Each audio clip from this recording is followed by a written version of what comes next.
எல்லாரும் எழுப்பி நிற்கிற நேரத்தில் ஆமீன், ஸ்தோத்திரம். கர்த்தருக்கு மகிமை உண்டாகட்டும். ஸ்தோத்திரம், ஹல்லேலூயா. எல்லாரும் எழுப்பி நிற்போம்.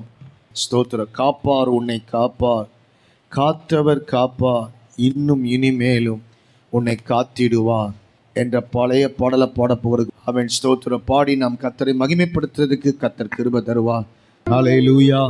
கர்த்தருக்கு மகிமை. எங்களோடு இணைந்து இந்த பாடலை பாடுங்க.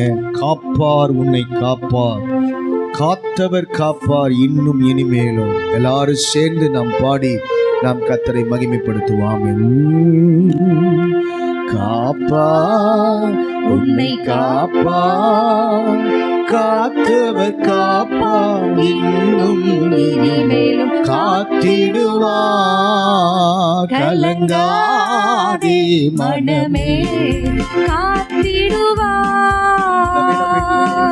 காப்பார், உன்னை காப்பார், காத்தவர் காப்பார், இன்னும் இனிமேலும் காத்திடுவார். கலங்காதே மனமே, காத்திடுவார்.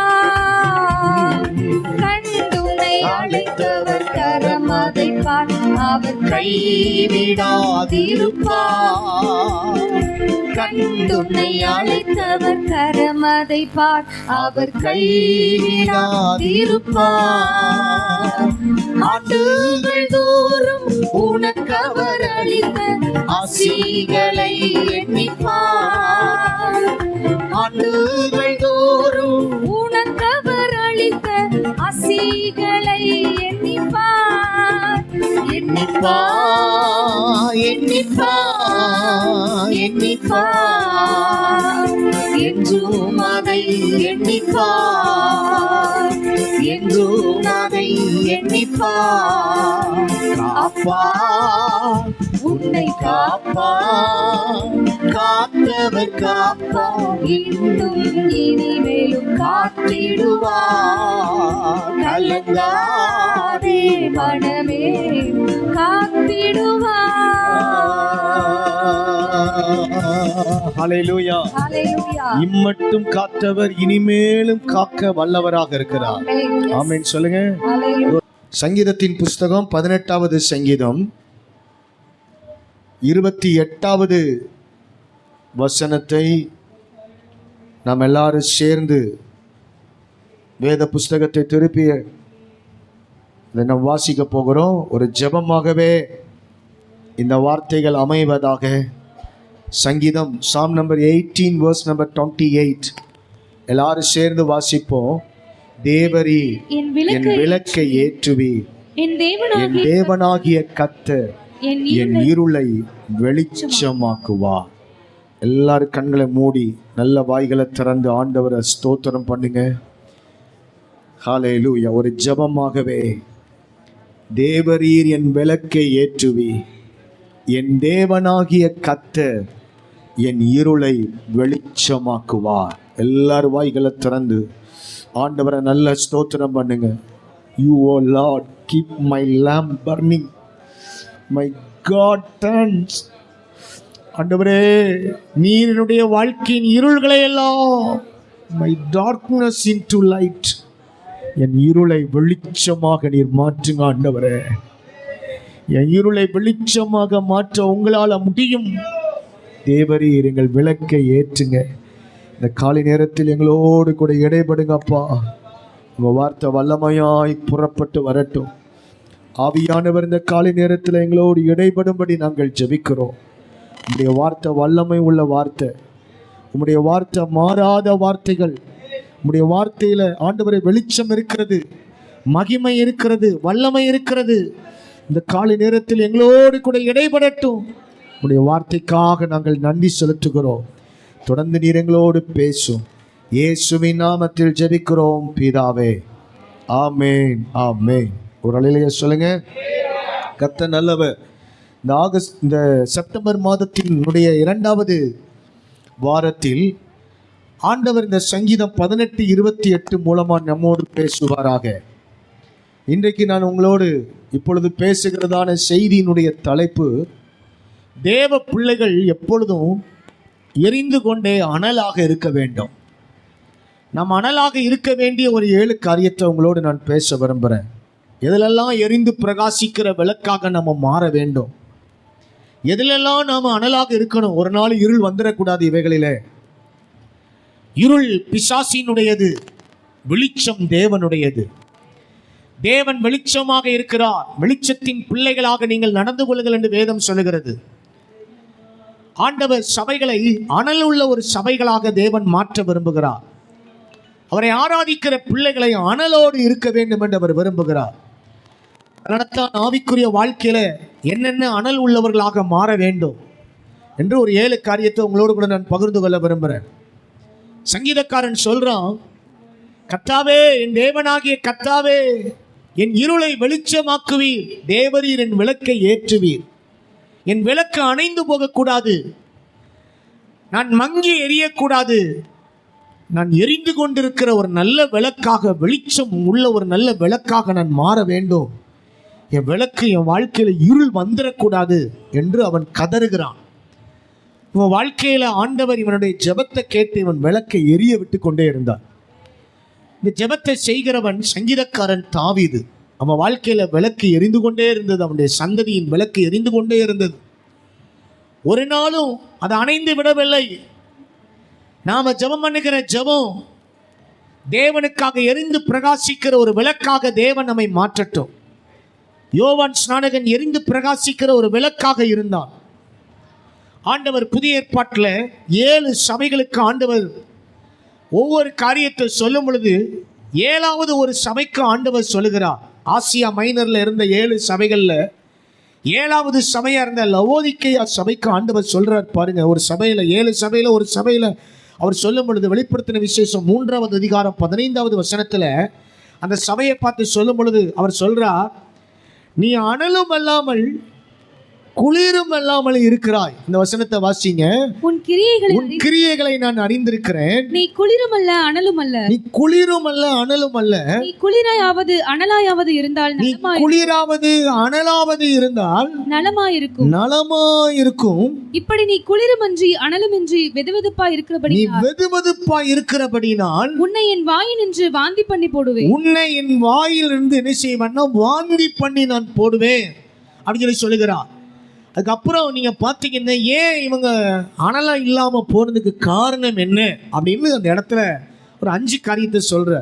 நீ நிர்பாக்கியம் உள்ளவனும் பரிதவிக்கப்படத்தக்கவனும் தரித்திரனும் குருடனும் நிர்வாணியுமாய் இருக்கிறத அறியாமல் இருக்கிறபடினால தான் உன் வாழ்க்கையில் அனல் இல்லை. நிர்பாக்கியமாக இருக்கிற, நிர்விசாரமாக இருக்கிற, பரிதவிக்கப்பட்ட ஒரு நபராக இருக்கிறாய். அடுத்தது தரித்திரனாய் இருக்கிற, ஆவிக்குரிய வாழ்க்கையில தரித்திரம் உள்ளவனாய் இருக்கிறாய். ஆவிக்குரிய ஜீவியத்தில் குருடனாக இருக்கிறாய், நிர்வாணியாக நீ இருக்கிறாய். வெளியில தோற்றம் நல்லா தான் இருக்கிறது, அப்பீரியன்ஸ் நல்லா தான் இருக்குது.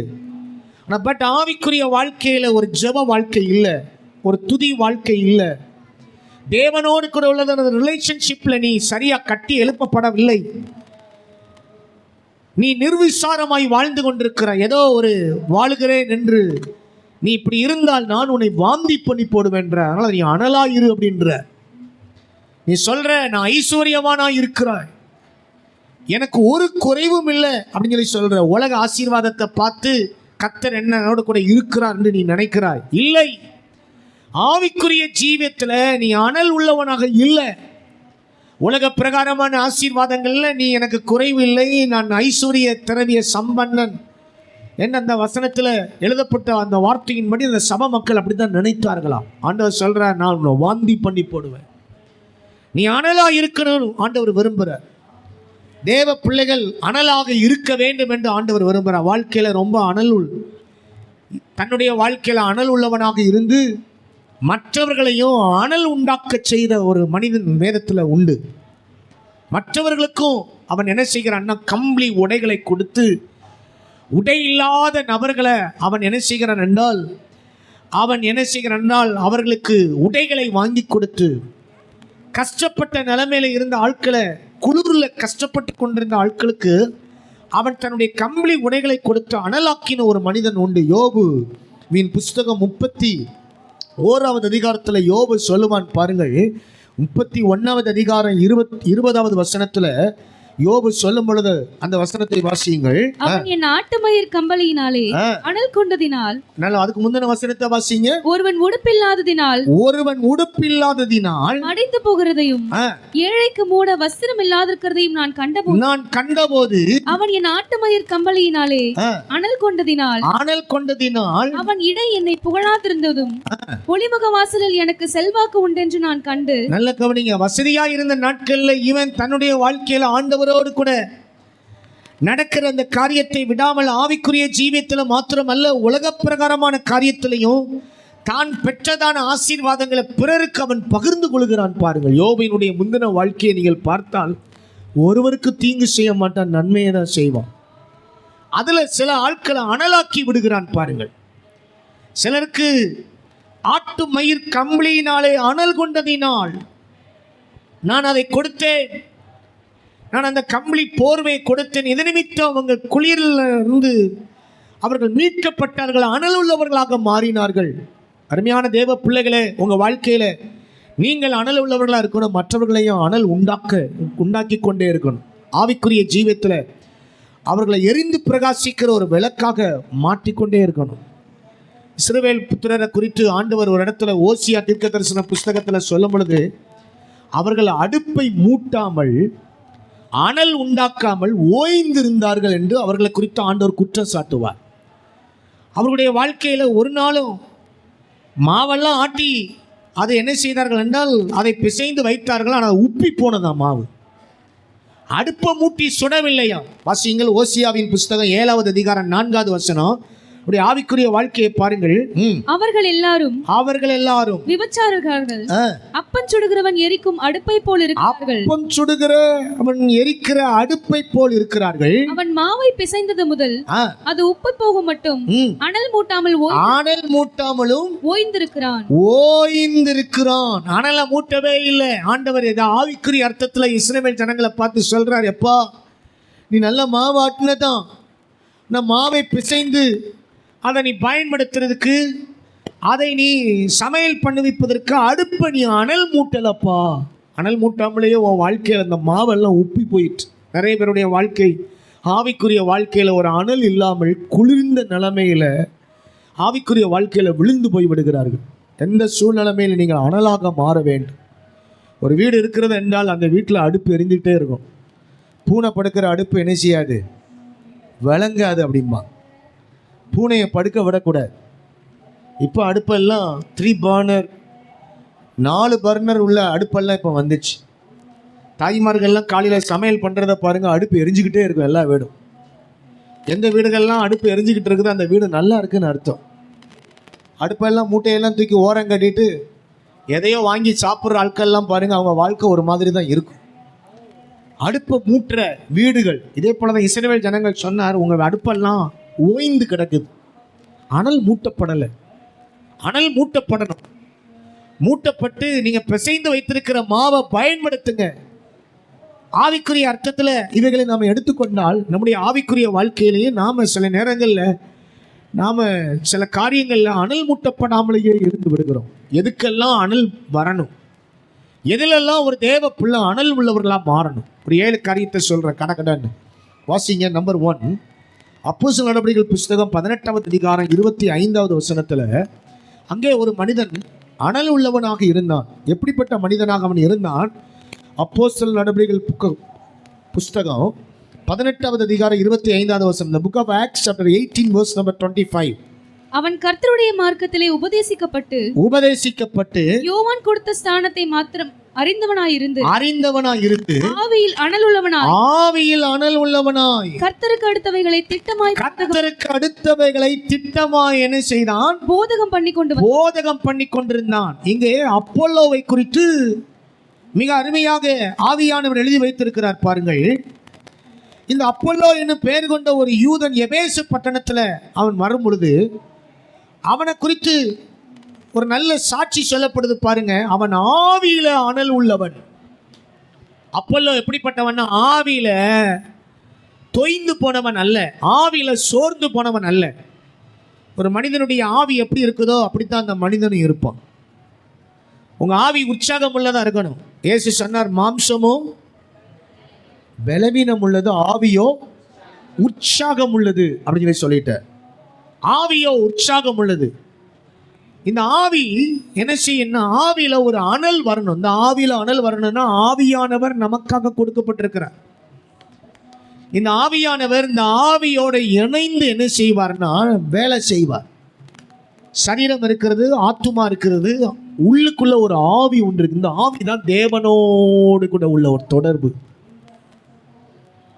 இந்த விதமான ஒரு டச்சிங், இந்த விதமான ஒரு தொடர்பு, ஆவியில ஒரு அனல். ஆவி சரியில்லைன்னா பார்வை சரி இருக்காது, செயல் சரி இருக்காது. உங்க ஆவியை நீங்க காத்துக்கொள்ளணும். உங்க ஆவியானவரிடத்துல நீங்க கண்ட்ரோலாக வைக்கும்படி ஆவியானவரோடு நீங்கள் இசைந்து நடக்கணும். இந்த அப்போலோ என்பவன் பாருங்க, ஆவியில அனல் உள்ளவனா இருக்கிறான். எதில் அனல் உள்ளவனா இருக்கிறான்? ஆவியில அனல் உள்ளவன். ஒரு மனிதன் எதை வேண்டுமானாலும் ஆவியானவரோடு இருக்கிறதான அந்த ஐக்கியத்தை விடவே கூட. இந்த ஆவியானவர் தான் நம்முடைய ஆவியோடு செயல்பட ஆரம்பிப்பார். இந்த ஆவியில சொல்லுவார். சில நேரத்தில் நம்முடைய ஆவியை கண்ட்ரோல் பண்ணி நடத்துகிறவர் இந்த ஆவியானவர் தான். அதனால ரோமர் நிறுவத்தில் 8வது அதிகாரம் 15வது வசனத்துல அந்த ஆவியானவர் தாமே உங்களுடனே கூட என்ன செய்கிறார்? சாட்சி இடுகிறவர் என்று எழுதப்பட்டிருக்கிறது. ரோமர் 8:15 வாசியுங்கள். ரோமர் நிருபம் 8வது அதிகாரம் 15வது வசனம் என்ன சொல்லுகிறது?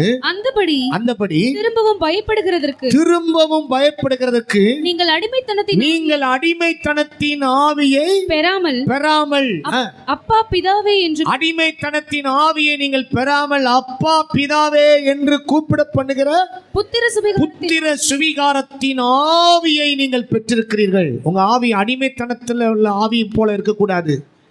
உங்க ஆவியில ஒரு உரிமையை கத்த தந்திருக்கிறார். என்ன உரிமைன்னா, அப்பா பிதாவே என்று கூப்பிட பண்ணுகிற புத்திர சுவிகாரத்தின் ஒரு ஆவியை கத்த தந்திருக்கிறார்.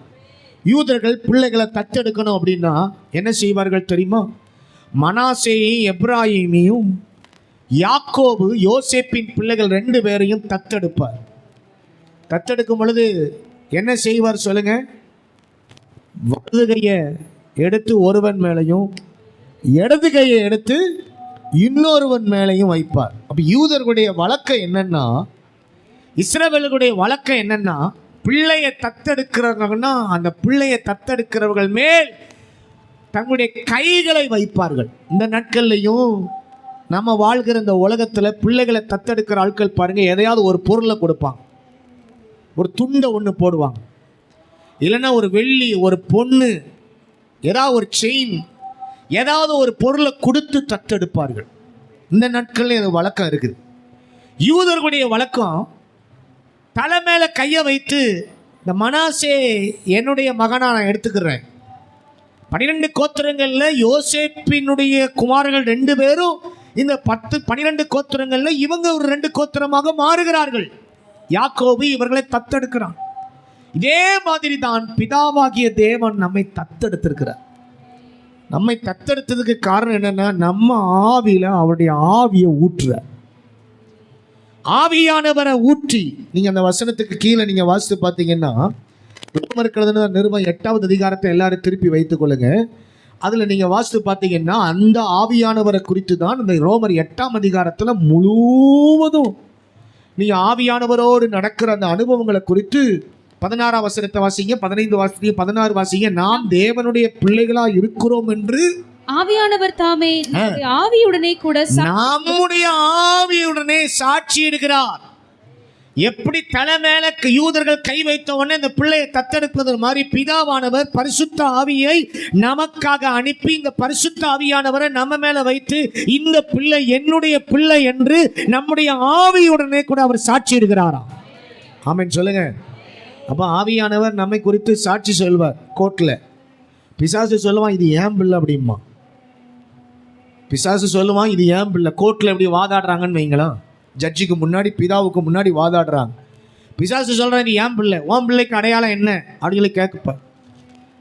அப்போது பிதாவானவர் சொல்வார், இது என்னுடைய மகன் அப்படிம்பார்.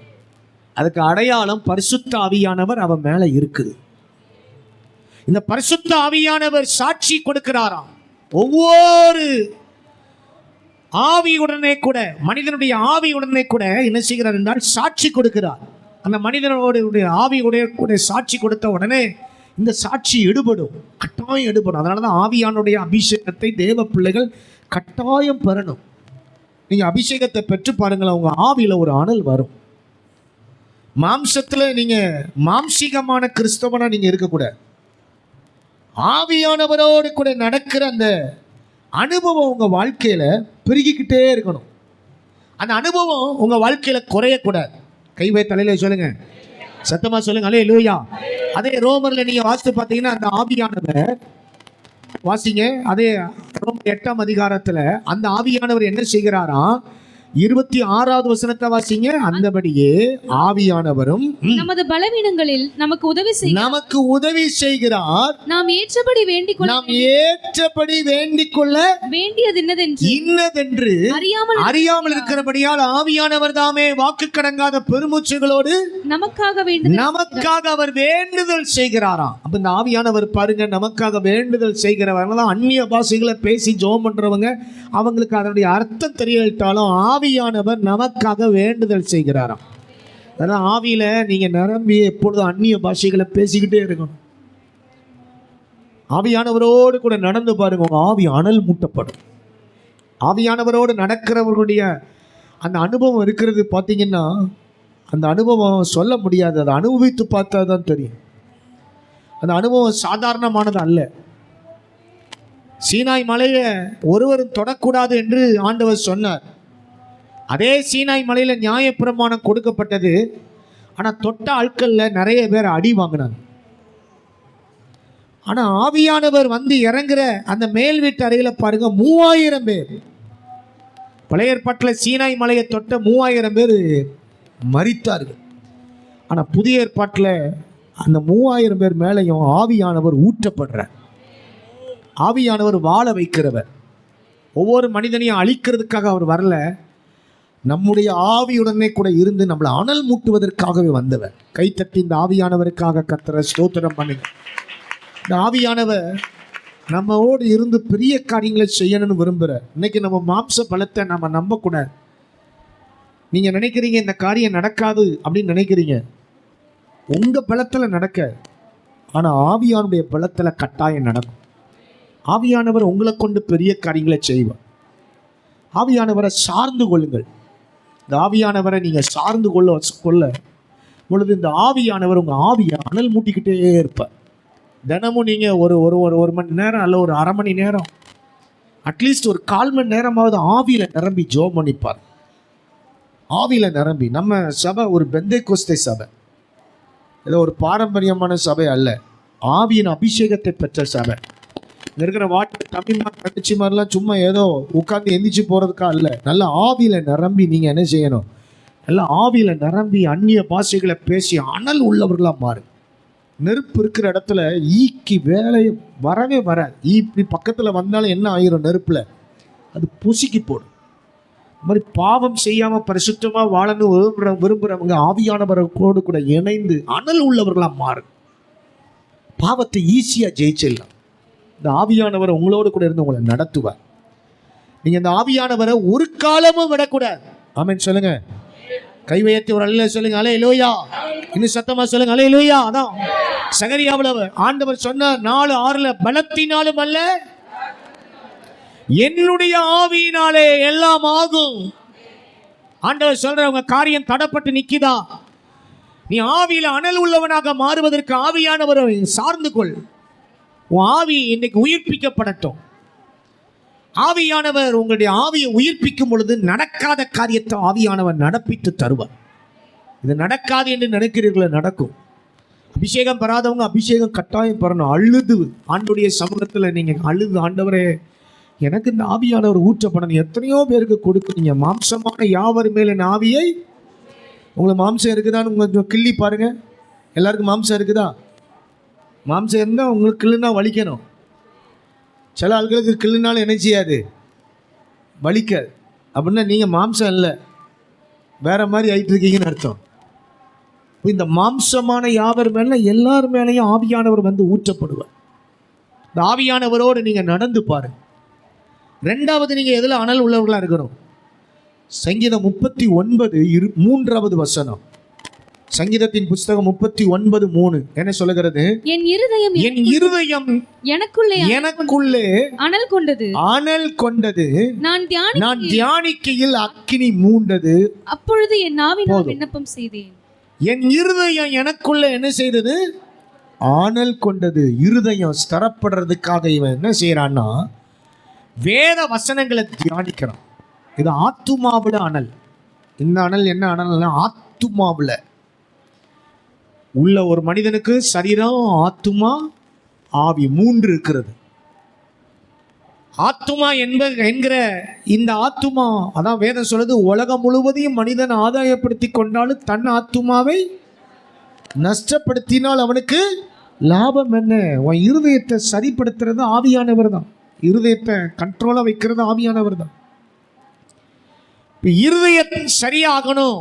இருதயத்தில் இவன் சொல்றான், நான் அனல் கொண்டேன் அப்படின்றான். அவன் எண்ணங்கள் எப்படியோ அப்படித்தான் மனுஷனும். நீங்க எல்லா இடங்கள்லையும் நீங்க பார்த்தீங்கன்னா மனுஷனுடைய எண்ணங்கள் படி தான் அவன் இருப்பான். எல்லாரும் நல்லா இருக்கணும்னு நினைத்தா நீங்க நல்லா இருப்பீங்க. எல்லாரும் நல்லா இருக்கப்படாது, நான் மட்டும் நல்லா இருக்கணும்னு நினைச்சா அது பெரிய ஆபத்தில் முடிஞ்சிடும். அதனால தான் கிறிஸ்தவ மக்கள் எல்லாருக்காகவும் ஜெபம் பண்ணணும். பகையாளியா இருந்தாலும் அவனுக்காக ஜெபம் பண்ணணும். ஒருவரையும் சபிக்கக்கூடாது, ஒருவரையும் மேலே சாபம் போடக்கூடாது. உங்களை பகைக்கிறவர்களுக்கு நீங்கள் என்ன செய்யணும்னா ஜெபம் பண்ணுங்க. உங்களை நிந்திக்கிறவர்களுக்காக ஜெபம் பண்ணுங்க. உங்களை பகைக்கிறவர்களுக்கு நன்மை செய்யுங்க. வேதம் என்ன சொல்லுகிறது என்றால், நீங்கள் உங்கள் இருதயத்தில் ஒரு அனல் உண்டாக்குங்க. ஆத்துமாவில் ஒரு அனல், ஆத்துமாவில் அனல், இருதயம் நல்ல அனலாக இருக்குன்னா இவன் சொல்கிறான், நான் தியானம் பண்ணுறேன்றான், மெடிடேட் பண்ணுறேன்றான். எதை மெடிடேட் பண்ணுறான்னா கர்த்தருடைய வார்த்தை, வசனத்தை. எந்த அளவுக்கு வசனத்தை வாசிக்கிறீங்களோ உங்களுக்கு ஒரு அனல் வரும். ஆமென் சொல்லுங்க. எந்த அளவுக்கு ஆவியானவரை சார்ந்து கொண்டு இருக்கிறீங்களோ அந்த அளவுக்கு உங்க ஆவியில ஒரு பலன், ஆவியில ஒரு உற்சாகம் வந்துடும். ரெண்டாவது ஆத்துமா, உங்களுக்குள்ள இருக்கிற ஆத்துமா நல்ல பலனா நல்ல ஸ்ட்ராங்கா இருக்குன்னா உள்ள அதுக்கு ஆகாரம் எது போடணும்னா இந்த வேத வசனத்தை போடணும். அப்படிதானே? சரீரம் நல்லா இருக்கணும்னா என்ன சாப்பிட்றீங்க? நீங்கள் என்னெல்லாமோ சாப்பிட்றீங்க. சிலர்லாம் நாட்டு மருந்து கடையில் எங்கே பார்த்தாலும் கூட்டம் ஜாஸ்தியாக இருக்கு.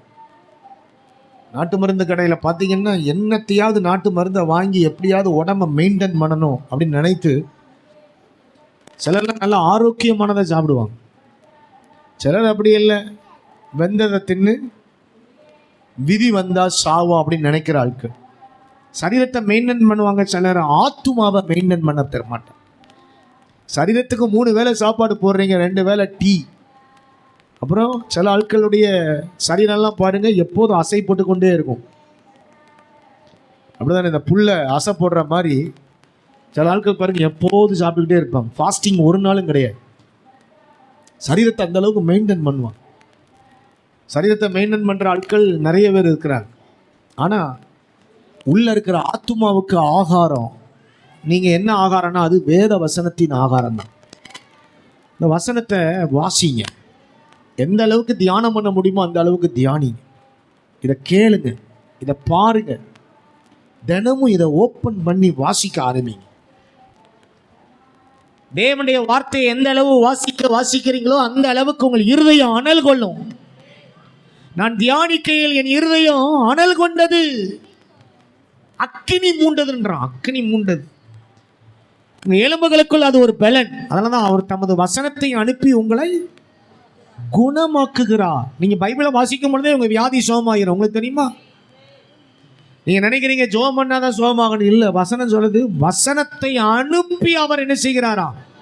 நீங்க பைபிளை வாசிக்க வாசிக்க வாசிக்க வாசிக்க வாசிக்க, எங்க மாமாவுக்கு ரொம்ப கோல்டு பிடிச்சதுன்னா இந்த வசனத்தை எடுத்து வாசிக்க ஆரம்பிப்பார். சளி பிடிச்ச நேரத்தில் ரொம்ப வாசிப்பார். அப்புறம் இந்த வசனத்தை உரிவார், அப்படின்னு உரிவார், ஆண்டவரே அப்படின்னு. அதுக்காக நீங்கள் யாரும் அப்படி உரியணும்னு சொல்கிறதுக்காக நான் சொல்லலை. அந்த வசனத்துக்கு அவ்வளோ முக்கியத்துவம் கொடுத்துருக்குறேன். ஒரு கோல்டு பிடிச்சாலும் வசனத்தை வாசித்து வாசித்து இந்த வார்த்தையை அவங்க சில நேரங்களில் நிறைய சரீர சுகத்தில் அற்புதம் நடந்திருக்கு. நீங்கள் உங்கள் வாழ்க்கையில் சோர்ந்து போகாதீங்க.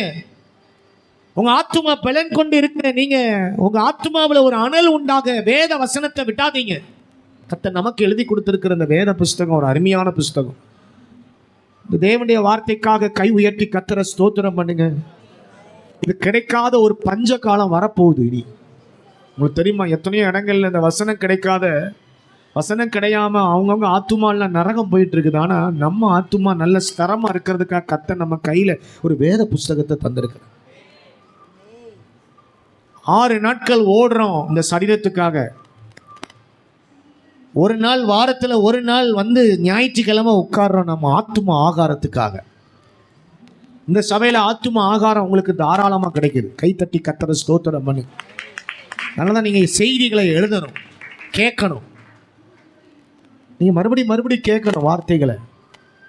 3வது, நீங்கள் எதில் அனல் இப்படிப்பட்ட எந்த காரியத்தில் அனல் உள்ளவர்களாக இருக்கணும். அப்போஸ்தலர் 28ஆம் அதிகாரம் நீங்கள் திருப்பீர்களானால் அங்கே ஒரு இடத்துல அனலை உண்டாக்குறாங்க. என்ன காரியத்தில், என்ன இடத்துல? அங்கே வாசிங்க. அப்போஸ்தலர் 28வது அதிகாரம் 1வது வசனத்திலிருந்து வாசியுங்கள். நாங்கள் தப்பி கரை சேர்ந்ததும் அந்த தீவின் பெயர் மெலித்தா மெலித்தா என்கிறதான ஒரு இடத்துல ஆண்டவருடைய ஊழியத்தை செய்யும்படி ஒரு இக்கட்டான நிலைமையில அவர்கள் இந்த தீவில் உயிர் பிழைக்கிறதுக்காக தப்பி பிழைத்தோம் என்று பவுலும் அவனோட கூட சேர்ந்ததான ஆட்கள் எல்லாரும் கரை சேர்றாங்க. அந்த கரைக்கு பேர் மெலித்தா தீவு. அந்த தீவார் அவங்க மேலே ரொம்ப அன்பு பாராட்டினார்களாம். அந்த வேளையில் பிடித்திருந்த மழைக்காகவும் குளிருக்காகவும் அவர்கள் நெருப்பை மூட்டி எங்கள் அனைவரையும், 2ஆம் வசனத்தில் இருக்குது, அவர்கள் எங்கள் அனைவரையும் சேர்த்து கொண்டார்கள். 3ஆம் வசனத்தில் பவுல் சில விறகுகளை வாரி அதை நெருப்பின் மேல் போடுகையில் ஒரு விரியன் பாம்பு அனல் உரைத்து புறப்பட்ட அவனுடைய கவி ஒரு கூட்டம் இவங்களே அனலை உண்டாக்குறாங்க. இன்னொரு இடத்துல அனல் உரைத்து வந்து கடிக்கணும். எப்படி இருக்கு பாருங்க. ஒவ்வொரு இடத்துலையும் இது உண்டு. அனல், இந்த அனல் என்ன அனல்னா சபையின் அனல்.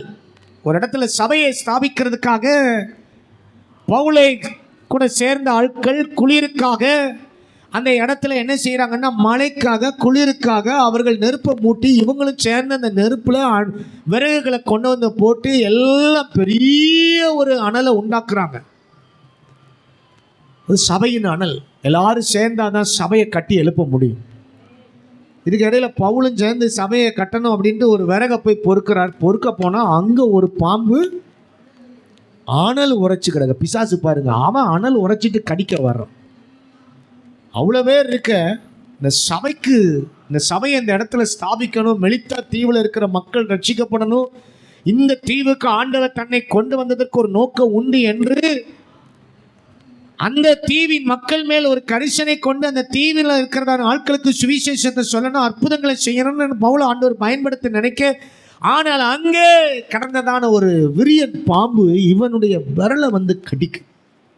எல்லாம் கவனிங்க. நீங்கள் ஆண்டவர் சபைக்காக உங்களை நிற்க வைக்கும் பொழுது சில நேரத்தில் சில பாம்பு வந்து என்ன செய்யும், கடிக்கத்தான் செய்யும். ஐயோ பாம்பு கடிச்சிட்டு நம்ம அவ்வளோதான் நினைக்கப்படாது.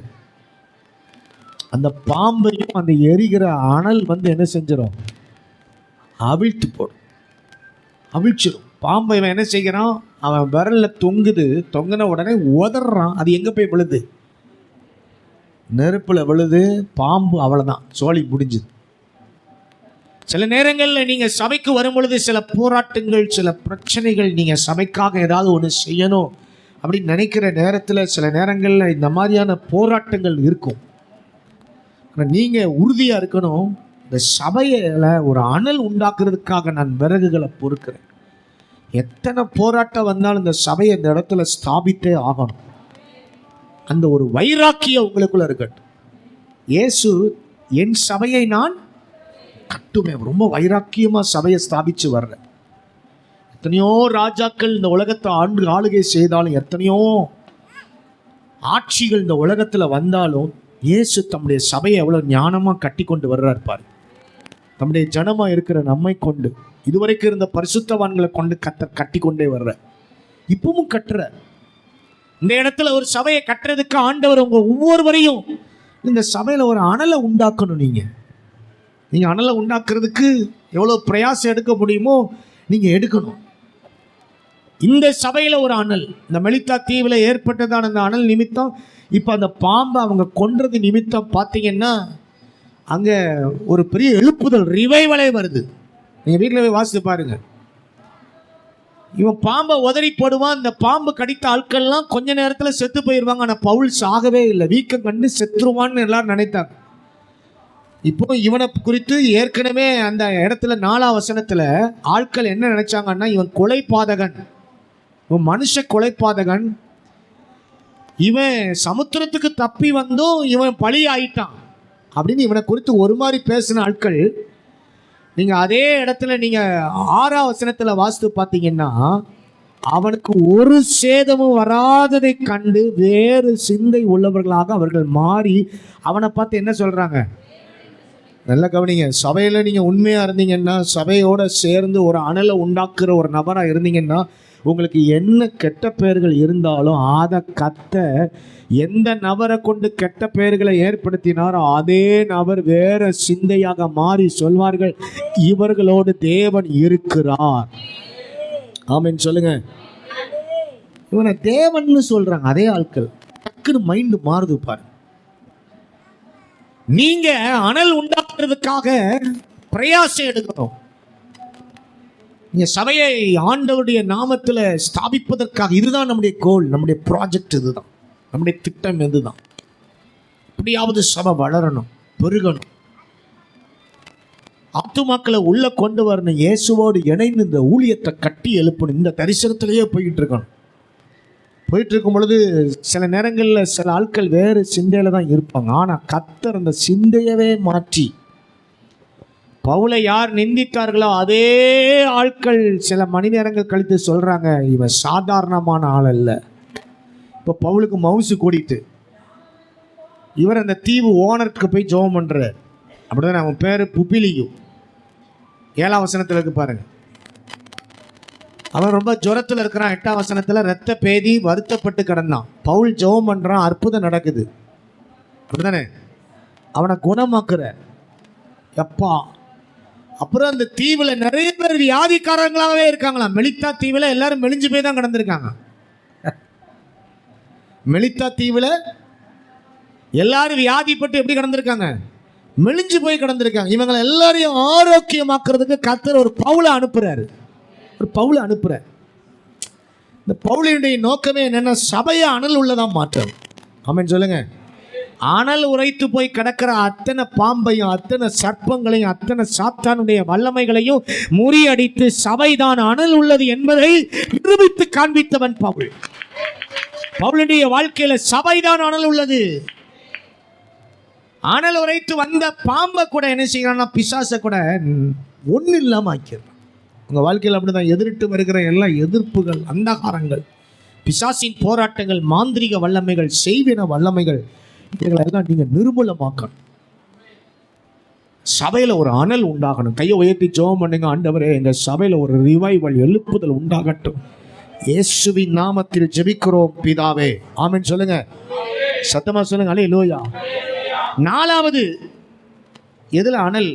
2 ராஜாக்களின் புஸ்தகம் 4ஆம் அதிகாரம் 34வது வசனத்தில் ஒரு பிள்ளை செத்து போச்சு. ஒரு ஆண் மகன், ரொம்ப நாள் கழித்து பிறந்த மகன் செத்து போயிடுவான். சரீரத்தில் அனல் உண்டாக்குறதுக்காக எலிசா என்ன செய்வார்? வாசிங்க. 2 ராஜாக்கள் 4:34. கிட்ட போய் தன் வாய் பிள்ளையின் வாயின் மேலும், தன் பிள்ளையின், அந்த பிள்ளையினுடைய வாயின் மேலையும், தன் கண்கள் அவன் கண்களின் மேலும், தன் உள்ளங்கைகள் அவன் உள்ளங்கைகளின் மேலும் படுபடியாக அவன் மேல் குப்புறப்படுத்திக் கொண்டான். அப்பொழுது பிள்ளையின் உடல் அனல் கொண்டது. பிள்ளையின் உடல்ல ஒரு அனல், சரீரத்துல ஒரு அனல். எதுல அனல் சொல்லுங்க? சரீரத்துல ஒரு அனல். முதல் அனல் ஆவில அனல் உள்ளவர்களா இருங்க. 2வது அனல் எதுல? ஆத்துமாவில். 3வது சபையின் அனல், சபையில் அனல் உள்ளவர்களா இருக்கு. 4வது எதுல அனல்னா சரீரத்தில் அனல். ஒரு பிள்ளை உயிரற்ற சரீரமாக, இந்த பிள்ளையை ஆண்டவர் தான் அந்த ஊழியக்காரனுடைய ஜெபத்துல பிள்ளை இல்லாமல் இருந்து அவளுக்கு கொடுத்தார். ரொம்ப நாள் கழித்த பிறந்த மகன் இப்போ இறந்து போன உடனே இந்த மகன் சரீரத்தை மேலே கடத்திட்டு இவ போய் ஊழியக்காரனை பிடிச்சி கொண்டு வர்றா விடாப்பிடியா. நல்ல கவனிங்க, சரீரத்தில் ஒரு அனல். உங்கள் சரீரத்திலே அற்புதங்கள் நடக்க வேதம் சொல்லுது. உங்களில் ஒருவன் வியாதிப்பட்டால் சபையின் மூப்பர்னா பாஸ்டர் வரவழைப்பானாக, அவர்கள் இவர்களுக்காக எண்ணெய் பூசி, யாக்கோபு 3ஆம் அதிகாரம் 15வது வசனம் 16, 17 வாசிக்கிறோம். யாக்கோபின் புஸ்தகம் வாசியுங்கள். யாக்கோபின் புஸ்தகம் 5ஆம் அதிகாரம், chapter 5 verse number 14 and 15. உங்களில் ஒருவன் வியாதிப்பட்டால் அவன் சபையின் மூப்பரை வரவழைப்பானாக, அவர்கள் கர்த்தருடைய நாமத்திலே அவனுக்கு எண்ணெய் பூசி அவனுக்காக ஜெபம் பண்ணுவார்கள். அப்பொழுது விசுவாசம் உள்ள ஜெபம் பிணியாளியை ரட்சிக்கும். நல்ல கவனிங்கள், இங்கே உயிரற்று கிடக்கிறதான பிள்ளையினுடைய சரீரத்தின் மேல் எலிசாவுக்கு ஒரு பொறுப்பு. இந்த பிள்ளைய உயிரோட எப்படியாவது எழுப்பணும். அது கண்ணு, அது வாய் மேலே இவர் வாய், அது கண்ணு மேலே இவருடைய கண்ணு, கை மேலே இவருடைய கை. அதனுடைய அர்த்தம் என்ன தெரியுதா உங்களுக்கு? அவர் ஒரு உத்தரவாதம் பெற்று அவர் பிரயாசம் எடுத்து ஜெபிக்கிறார். ஒரு உத்தரவாதம் பெற்று, உங்களுக்காக உத்தரவாதத்தை பெற்று ஜெபிக்கிற ஒரே ஜீவன் யாருன்னா உங்களுடைய போல. சில நேரத்தில் சில அற்புதங்கள் உங்கள் சரீரத்தில் நடக்கலைன்னா வந்து ஜெபம் பண்ணி பாருங்க. ஒரு இல்லை சொல்லுங்க. 5வது ஒரு அனல், நீதிமொழிகளின் புஸ்தகம் 26:28 நேச அனல் என்று எழுதப்பட்டிருக்கிறது. வாசிங்க 26:28. கள்ளநாவு 26:28 இருக்குதா? நேச அனல் இருக்குதா? 23 வாசிங்க. 23 நேச அனலை காண்பிக்கிற 26ஆம் அதிகாரம் 23வது வசனத்துல நேச அனலை காண்பிக்கிற உதடுகள் அப்படின்னு இருக்குது. இந்த நேச அனலை யாருக்கு காமிக்கணும்னா தேவனுக்கு காமிக்க. நேச அனல், நேசத்தை வேற யார்ட்டையும் கொட்டிடக்கூடாது, வம்பாய் போயிடும். நீங்கள் எவ்வளோதான் நேசிங்க ஜனங்களை, ஒரு நாள் உங்களை உதறி தள்ளிடுவாங்க. யாராக இருந்தாலும் சரி, பெத்த பிள்ளைய நல்ல நேசம் எடுத்து வளங்க. ஒரு நாள் என்ன கேட்கும்? வளர்த்த கிடா மார்பில் பாயிற மாதிரி, நீ என்ன வளர்த்த, எல்லாரும் தான் வளர்த்தாங்க, அதனால தான் நீயும் வளர்த்த அப்படின்னு. தாயின் தகப்பனை வளர்க்குறதுக்கு என்ன பாடுபட்டிருப்பாங்க. இப்போ உள்ள காலம்லாம் ஒரு குறிப்பிட்ட காலம் தான். ஃபாரின்லலாம் பார்த்தீங்கன்னா பெத்தா ஒரு சில வருஷங்கள் கழித்து அந்த பிள்ளைய தனி ரூமில் கொண்டு போய் போட்டுருவாங்க. நம்ம ஊரில் தான் தாயோடே அது கிடக்கும். கல்யாணம் முடிகிற வரைக்கும் தாய் கடந்து ஊட்டிட்டு கிடப்பான். கல்லூரிக்கு போனாலும் இந்த அம்மா சாப்பிடுமா, இந்த அம்மா சாப்பிடு. காலேஜுக்கு போகிற பிள்ளைகளை கூட நம்ம ஊர் தாய்மார் என்ன செய்கிறாங்க? ஊட்டுறாரு. நீங்கள்லாம் சிரிக்கிறத பார்த்தா எங்கள் வீட்டில் இந்த கூத்து தான் நடக்கு பாஸ்டர் நினைப்பேன். சாப்பிட மாட்டேங்குது, நான் ஊட்டினா சாப்பிடு, நான் வந்தால் தான் எங்கேயும் போகுது. எவ்வளோதான் மனுஷன் மேலே நேசம் வச்சா அந்த நேசம் ஒரு குறிப்பிட்ட காலம்தான். உண்மை தானே? கல்யாணம் முடிஞ்ச பொழுது நேசத்தை பாருங்கள், ரொம்ப உச்சியில் நிற்கும். கல்யாணம் ஆகி 30 வருஷம் ஆட்கள் பாருங்கள், நீ முதல்ல போ, நான் பின்னாடி வரேன். அப்படிதானே? நீ முதல்ல போ, நான் பின்னாடி வரேன். ஒன்றை கைப்பிடிச்சு ஏறின ஆட்கள், பஸ்ஸில் ஏறின ஆட்கள் வருஷங்கள் கடந்த ஒன்று முன்னாடி மனைவி ஏறினா இவர் பின்னாடி தான் ஏறுவார். காலங்கள் போக போக மனுஷனுடைய அன்புகள் மாறிக்கிட்டே தான் இருக்கும். அது யாரா, நீங்கள் எந்த இடத்துலையும் வேலை பாருங்கள், நீங்கள் என்ன தான் வேலை பார்த்தாலும் கொஞ்ச நாள் தான் உங்களை நேசிப்பாங்க. அப்புறம் உங்களை கருவேப்பிலை மாதிரி என்ன செய்வாங்க? தூக்கி தூர போட்டுருவோம். ஒரு நேசம் இருக்குது, அது நிலையானது. அது என்ன நேசம்னா, கர்த்தர் நம்ம மேலே வச்சிருக்கிற நேசம், நாம் அவர் மேலே வைத்திருக்கிற நேசம்.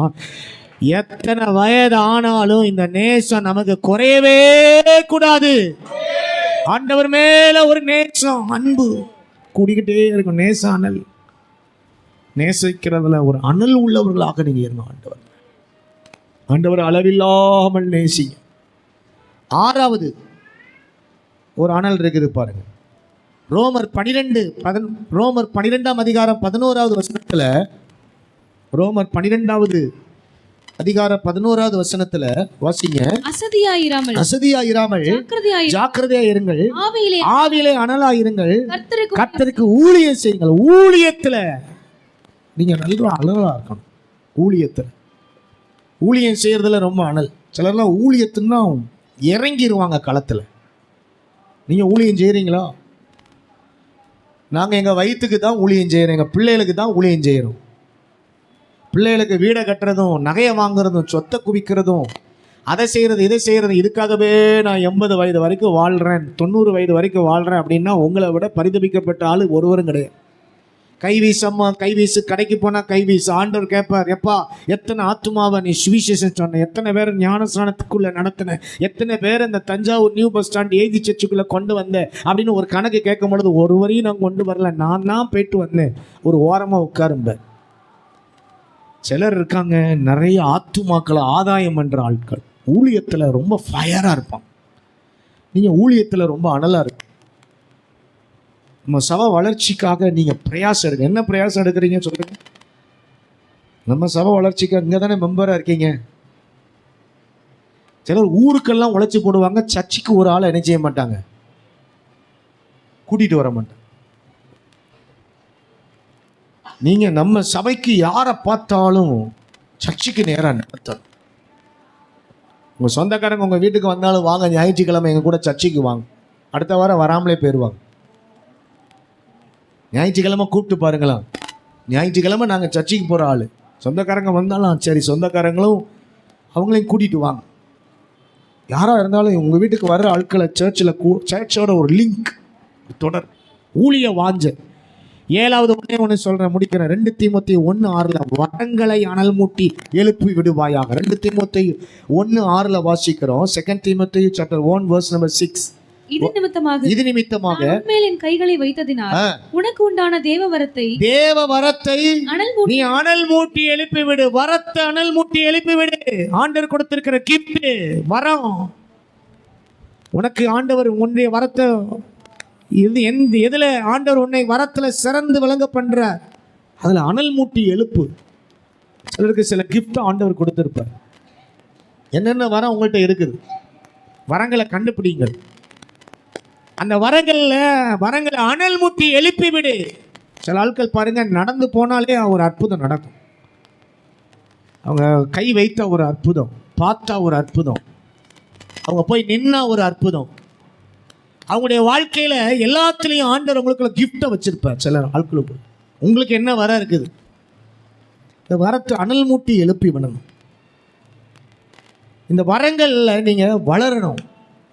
ஏதோ வந்தோம் போனோன்னு அல்ல. இந்த சர்ச்சில் இருக்கிற ஆட்கள் வரம் பெற்ற ஆட்களாக இருக்கணும். கைவை தலையில சொல்லுங்க. இவைகளெல்லாம் நீங்கள் அனல் மூட்டணும். ஒரு 7 காரியத்தை சொல்லியிருக்கிறேன். எழுப்பி நிற்போம்.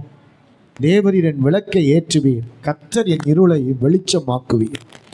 எல்லாரும் கையை உயர்த்தி கர்த்தரை ஸ்தோத்திரம் பண்ணி, ஆண்டவரே ஹல்லேலூயா, எல்லா கைகளை உயர்த்துங்க. ஆண்டவரை பார்த்து சொல்லுங்க, ஆண்டவரே என்னை அனல் உள்ளவனாக மாற்றுங்க. ஹல்லேலூயா. நீ குளிராக இருந்துடக்கூடாது. சோர்ந்து போய் இந்த இடத்துல வந்திருக்கலாம். ஆவியில் ஒரு சோர்வு, சரீரத்தில் ஆத்துமாவில் ஒரு சோர்வு. இந்த சபையில் நீங்கள் சோர்ந்து போன ஆத்துமாவாக இருக்கலாம். கர்த்தர் உங்களை அனல் உள்ள ஒரு ஆத்துமாவாக மாற்றட்டும். நேச அனல் உங்களுக்குள்ளாக பொங்கி வரட்டும். ஊழியத்தில் நல்ல ஃபயரா இருங்க. வரங்களை அப்பியாசப்படுத்துங்க. வரங்கள்ல நீ அனல் மூட்டி எழுப்பி விடு. வரங்களை கையை உயர்த்தி, ஆண்டவரே எனக்குள்ளாக இருக்கிறதான எல்லா காரியத்தையும் அனல் மூட்டி எழுப்பி விட. ஓ ராமா ஹாபா ராபாலா. அனல் மூட்டாமலேயே ஓய்ந்திருக்காத. ஓ அடுப்பு எரியணும், உன் விளக்கு எரியணும், உன் இருள் உன்னை விட்டு மாறி போகணும். கை அசைத்து, இயேசுவே என் இருளை வெளிச்சமாக்கும். கை அசைத்து சொல்லுங்க, தேவரீர் என் விளக்கை ஏற்றுவீர். உராமா ஹாபா. எல்லாம் நல்ல ஆவியில நிரம்பி நல்ல ஜெபம் பண்ணிக்கொண்டிருங்க. கர்த்தருடைய ஆவியானவர் உங்களுடைய ஆவியுடனே கூட ஓ ஹல்லேலூயா சாட்சி எடுக்கிறவர். ஹல்லேலூயா. ரீகாமா ராபா ஹாபா லாபா ராபா சந்தாலாபா நகபா ராபாலா ஹபாராமா நகபா ராபா. ஹல்லேலூயா, ஹல்லேலூயா, ஹல்லேலூயா, ஹல்லேலூயா. கர்த்தர் உங்களுடைய வாழ்க்கையில எந்தெந்த பகுதியில் இருள்கள் இருக்கிறதோ அந்த இருள்களை எல்லாம் மாற்றுவதற்காக அவர் விரும்புகிறார். ஹல்லேலூயா. இருளை உங்களை விட்டு அகற்றுங்கள். எல்லாம் கையை சுற்றி நல்லா ஜெபம் பண்ணுங்க. என்னுடைய இருள் எந்தெந்த பகுதிகளெல்லாம் என் வாழ்க்கையில் இருள் இருக்குது அந்த பகுதியில் இருக்க இருள் நீங்கி போகட்டும். எல்லாம் கையை சுற்றி நல்லா ஜெபம் பண்ணுங்க. இயேசுவின் நாமத்தினால ஆவியில நிரம்புங்க, ஆவியில நிரம்புங்க. பரலோக பிதாவே, இந்த சபையில் இருக்கிற அத்தனை பேரையும் அனல் உள்ளவர்களாய் மாற்றுங்க. ஆத்துமாவில் ஒரு அனல், சரீரத்தில் ஒரு அனல், ஆவியில ஒரு அனல், இந்த சபையில ஒரு அனல். அனலுரைக்கிறதான எல்லா பிசாசின் வல்லமைகள் இயேசுவின் நாமத்தில் எங்களுக்குள் இருக்கிற அபிஷேகத்தினால இப்பொழுது அவைகள் செயலிழந்து போவதாக. எகிப்திய மந்திரவாதிகளுடைய கோள்கள் மோசே போட்ட ஆமென் ஸ்தோத்திரம் ஹல்லேலூயா கோலை விட எல்லாவற்றை விட அது உயர்ந்தது என்று நினைத்தார்கள். இல்லை, மோசே போட்ட கோள் தான் உயர்ந்ததாக நிமிர்ந்து நின்றது. அந்த மோசேயினுடைய கோள்கள் எகிப்தின் மந்திரவாதி கோள்கள் எல்லாம் விழுங்கி போட்டது போல ஹல்லேலூயா எங்களுக்குள்ளாக அப்படிப்பட்ட ஒரு ரிவைவலை தேவனே நீர் தாரும். நீரே தெய்வம் என்பதை எல்லாரும் அறிந்து கொள்ள, எங்கள் வாழ்க்கையில் நீங்கள் அறிந்து கொள்ள இன்னும் பலத்த கிரியைகள் நடக்கட்டும். உங்களுடைய நாமத்தில் ஆசீர்வதிக்கிறேன். இந்த வாரம் முழுவதும் காத்துக்கொள்ளுங்க. இயேசுவின் நாமத்தில் ஜெபிக்கிறோம் பிதாவே.